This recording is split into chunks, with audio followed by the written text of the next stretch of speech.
Viimaste uuringute kohaselt on Eestis kriisiks valmis ainult 15% elanikkonnast.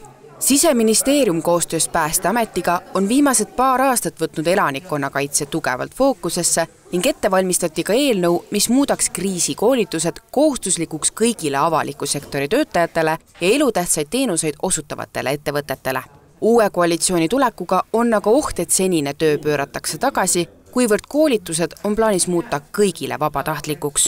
Ootame ära, kuni see seaduseelnõu jõuab valitsusse, see peaks juhtuma lähinädalatel, et saame seda koalitsioonipartneritega veel põrgatada ja läbi rääkida, et kumb on parem, kas on selline seadusest tulenev kohustus, mis on võib-olla nagu selline nagu jõuline või peale surumine, või siis on vabatahtlik võimalus, mis on väga hästi stimuleeritud. Meil on vaja, kui kriis juhtub, et siis need inimesed, ma ei tea, kas või lasteaiaõpetaja või mingi vee-ettevõtte töötaja, ta teaks, kuidas toime tulla. Mitte, et ta nagu on kuskil raskustes, meil kaob vesi ära, lasteaiad ei tööta, koolid ei tööta, kogu riik seisab. Et see on kogu selle kontseptsiooni mõte, et kui me teeme selle osa vabatahtlikuks, me ei saavuta seda tulemust, seda me oleme pikka aega Päästeametiga tegelikult analüüsinud. See oleks umbes sama hea, kui öelda, et kõik, kes kaitseväes ajateenistuse läbivad, et ei ole kohustuslik nendes õppustes osaleda, et las teevad vabatahtlikult. Värske siseministri Igor Taro sõnul oleks tõesti mõistlik, et inimesed, kes vastutavad meie kõigi turvalisuse eest, oleksid vajaliku väljaõppe saanud.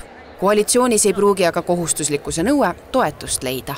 Meil on oluline aru saada, et see elanikkonna kaitse ja see turvalisus, see on meie kõigi teha. Et igal kodanikul on siin panus. Ei ole niimoodi, et keegi direktor tuleb või kõrge ametiisik tuleb ja korraldab ära või riik korraldab või minister siis kuidagi, vaid siin on igal kodanikul oma roll. Me peame neid inimesi ette valmistama. Et ma saan meenutada Ukraina ühe siseministri sõnu ja soovitusi mulle. Te peate valmistama oma inimesed kriisideks ette, sest nende kogemus oli see, et kui hakkasid suured lahingud, esimene asi, mida need inimesed tegema läksid, oma peresid päästma, vaatama, kuidas nad ise hakkama saavad ja siis hiljem tulid tööpostile. See Eesti riik on nii väike territooriumilt kõigelt muult, me ei saa endale seda lubada. Uus siseminister Igor Taro sõnas eile TV3 uudiste stuudios, et kui rääkida elanikkonna kaitsest ja kriisivalmidusest, tuleb tõenäoliselt seada ka lisakohustusi kohalikele omavalitsustele. Eesti linnade ja valdade liidu tegevdirektori sõnul on aga juba täna kohalikud omavalitsused olukorras, kus praeguste kohustuste täitmiseks ei ole vajalikke inimesi. Kohalikud omavalitsused on täna raha hädas, ma saan aru loomulikult, möönan, et ka riik on raha hädas, aga tänane töö selles valdkonnas on hästi juhuslik, eklektiline.